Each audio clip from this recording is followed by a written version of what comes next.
Hello everyone, welcome to my channel school lesson. आज हम पढ़ेंगे आवर एनवायरनमेंट ज्योग्राफी का chapter 6 natural vegetation and wildlife, उसका question answer. चलिए शुरू करते हैं। क्वेश्चन नंबर 1 है, which are the two factors on which the growth of vegetation mostly depends. वो कौन सी दो फैक्टर है जिस पे नेचुरल वेजिटेशन का ग्रोथ है जो है वो डिपेंड करते हैं। Answer is temperature and moisture are the two factor on which the growth of vegetation mostly depends. Temperature and moisture मतलब जो वेदर का हीट होते हैं वो और वेदर का जो वेटनेस होते हैं उस पर मोस्टली डिपेंड करता है वेजिटेशन का ग्रोथ। उसके बाद क्वेश्चन नंबर 2 है, which are the three broad categories of natural vegetation. हमारा जो नेचुरल वेजिटेशन है उसको क्या किया गया है, क्लासीफाई किया गया है इन थ्री ब्रॉड कैटेगरीज। और वो थ्री ब्रॉड कैटेगरीज क्या क्या है। Answer is the three broad categories of natural vegetation are forest, grassland and shrubs. क्या क्या है वो तीन ब्रॉड कैटेगरीज, फॉरेस्ट है, ग्रासलैंड है एंड शार्प्स है। Question number 3, name the two hardwood trees commonly found in tropical evergreen forest. Tropical evergreen forest जो है उसमें पाए जाने वाले दो हार्डवुड ट्रीज का नाम लिखना है। Answer is rosewood and ebony are the two hardwood trees commonly found in the tropical evergreen forest. क्या क्या है, रोजवुड एंड इब्नॉय दो हार्डवुड ट्रीज है जो ट्रॉपिकल एवरग्रीन फॉरेस्ट में पाए जाते हैं। Question number 4, in which part of the world are tropical deciduous forest found. World की वो कौन सी पार्ट है जहाँ पे ट्रॉपिकल डेसिडियस फॉरेस्ट पाए जाते हैं। Answer is the tropical deciduous forest found in India, northern Australia, central America. जो ट्रॉपिकल डेसिडियस फॉरेस्ट है वो कहाँ पाई जाती है, इंडिया में पाई जाती है, नॉर्दर्न ऑस्ट्रेलिया में पाई जाती है और सेंट्रल अमेरिका में पाए जाते हैं। Question number 5, in which climatic condition are citrus fruits cultivated. Citrus fruit कौन सी क्लाइमेटिक कंडीशन में कल्टिवेट किया जाता है। Answer is in hot dry summers and mild rainy winters citrus plants are cultivated. जब क्या होता है, समर हॉट एंड ड्राई होते हैं और विंटर्स में हल्का हल्का बारिश होते हैं तब साइट्रस फ्रूट कल्टिवेटेड किया जाता है। और साइट्रस फ्रूट क्या क्या था, ऑरेंज था, ग्रेप्स था। Then question number 6, mention the uses of coniferous forest. Coniferous forest का कुछ यूजेस लिखना है। So answer, the uses of coniferous forest are number 1, it is used for making pulp for paper and newspaper print। Paper और newspaper print करने के लिए जो pulp चाहिए वो कॉनिफेरस फॉरेस्ट का ट्री से बनाया जाता है। And B, use number B, it is use for making match boxes and packing boxes. ये जो मैच बॉक्सेस होते हैं वो बनाने के लिए यूज़ किया जाता है और कोई भी पैकिंग बॉक्सेस बनाने के लिए कॉनिफेरस फॉरेस्ट यूज़ किया जाता है। Question number 7, in which part of the world seasonal grassland found.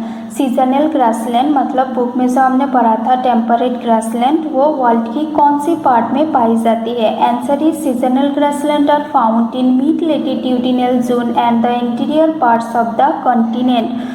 जो सीजनल ग्रासलैंड है वो क्या होता है, मिड लेटिट्यूडिनल जोन मतलब दो लेटिट्यूड के बीच वाला जोन में और कंटिनेंट की इंटीरियर पार्ट में पाई जाती है। उसके बाद है tick the correct answer. Number 1, mosses and lichens are found in.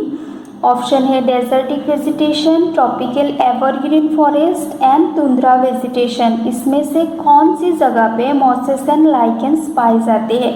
Answer is tundra vegetation. Number 2, thorny bushes are found in. जो कांटा वाला जो पेड़ होते हैं वो कैसी क्लाइमेटिक कंडीशन में दिखते हैं। Option is hot and humid tropical climate, hot and dry desertic climate, cold polar climate. Answer is hot and dry desertic climate. Number 3, in tropical evergreen forest, one of the common animal is, जो tropical evergreen forest है वहाँ पे दिखने वाला एक common animal का नाम क्या है? Option is monkey, giraffe and camel. Answer होगा monkey. Number 4, one of the important variety of coniferous forest is, coniferous forest में पाए जाने वाले एक इम्पॉर्टेंट वेराइटी का नाम क्या है? कॉनिफेरस फॉरेस्ट मीन्स जब प्लांट का लीफ नीडल शेपेड होते हैं. Option is rosewood, pine, teak. Answer होगा pine. Number 5, steppe grassland is found in, steppe मतलब a large area of flat unforested grassland, मतलब जब लार्ज एरिया में फ्लैट ग्रासलैंड होते हैं उसको स्टेपी ग्रासलैंड कहते हैं. Option is South Africa, Australia and Central Asia. जो आंसर होगा सेंट्रल एशिया. और सेंट्रल एशिया में पाए जाने वाले जो स्टेपी ग्रासलैंड है उसका नाम है the great steppe. Number 3, match the flowing. Number 1 है वॉलरस. वॉलरस ए पोलर एनिमल, मतलब ठंडी जगह में पाए जाने वाले एक एनिमल है वॉलरस. पोलर मतलब ठंडा रीजन. उसके बाद है सीडर. सीडर क्या है? एक सॉफ्टवुड ट्री है जो कॉनिफेरस फॉरेस्ट में पाए जाते हैं. Number 3 is olives. ओलिव्स है ए साइट्रस फ्रूट, जो मेडिटेरेनियन वेजिटेशन है वहाँ पे साइट्रस फ्रूट कल्टीवेट किया जाता है, उसमें से एक है ओलिव्स. नंबर 4 है elephant. Elephant an animal of tropical deciduous forest. Tropical deciduous forest में पाए जाने वाले एक कॉमन एनिमल है elephant. Number 5 Campos, tropical grassland of Brazil. Brazil का ट्रॉपिकल ग्रासलैंड है. ग्रासलैंड मतलब जहाँ पे फॉरेस्ट नहीं होता है, छोटा छोटा ग्रास होता है. Number 6 downs, temperate grassland in Australia. Australia का टेम्परेट ग्रासलैंड है. Question number 4, give reason. Reasons देना है. Number 1, the animal in polar region have thick fur and thick skin. Polar region मतलब ठंडा रीजन में जो एनिमल रहते हैं उसका जो स्किन और फर होते हैं वो थिक होते हैं. ऐसा क्यों? थिक मतलब मोटा. Answer is the animal in polar region have thick fur and thick skin to protect themselves from the cold climatic condition. जो ठंडा रीजन में क्या होते हैं? क्लाइमेटिक कंडीशन बहुत ज़्यादा ठंडा होता है, वहाँ का क्लाइमेट ठंडा होता है. उसकी वजह से जो एनिमल होते हैं, एनिमल का चमड़ी और फर मोटा होता है ताकि वो एनिमल को इस ठंडा से प्रोटेक्ट कर पाए. Number 2 is tropical deciduous trees शीड there leaves in dry season. जब ड्राई सीजन होते हैं तब क्या होते हैं? ट्रॉपिकल डेसिडियस ट्रीज जो होते हैं वो अपना जो लीव्स है वो गिरा देते हैं. ऐसा क्यों है? Answer is tropical deciduous trees शीड there leaves in dry season two conserve water. Tropical deciduous जो ट्रीज होते हैं वो अपना पत्ता इसलिए गिरा देते हैं ताकि इवापोरेशन ना हो, क्योंकि प्लांट्स का जो लीव्स होते हैं लीव्स से वाटर इवापोरेट होते हैं. तो ड्राई सीजन में ट्रॉपिकल डेसिडियस ट्रीज क्या करते हैं? अपना जो पत्ता है वो गिरा देते हैं ताकि वाटर कंजर्व कर पाए और सर्वाइव कर पाए ड्राई सीजन में.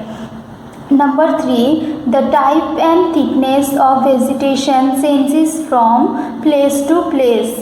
जो वेजिटेशन होते हैं उसका टाइप और थिकनेस मतलब कम या ज़्यादा वो वन प्लेस से अनदर प्लेस में डिफरेंट क्यों है? Answer is the type and thickness of vegetation changes from place to place because of some factors like temperature, moisture, slope, thickness of soil is different in different place. क्योंकि क्या होता है कि different area में जो temperature होता है, moisture होता है, फिर थिकनेस ऑफ सॉइल होते हैं, ये सब फैक्टर क्या होते हैं? डिफरेंट होते हैं. और वेजिटेशन ग्रो होने के लिए ये सब फैक्टर बहुत ज़रूरी होते हैं. तो ये फैक्टर कम ज़्यादा होने की वजह से जो वेजिटेशन का टाइप है और थिकनेस है वो भी प्लेस टू प्लेस क्या होते हैं? चेंज होते रहते हैं. तो हमारा जो चैप्टर 6 था natural vegetation and wild life वो कंप्लीट हो गया है। Hope you understand. Thank you. If you like my video, please subscribe my channel.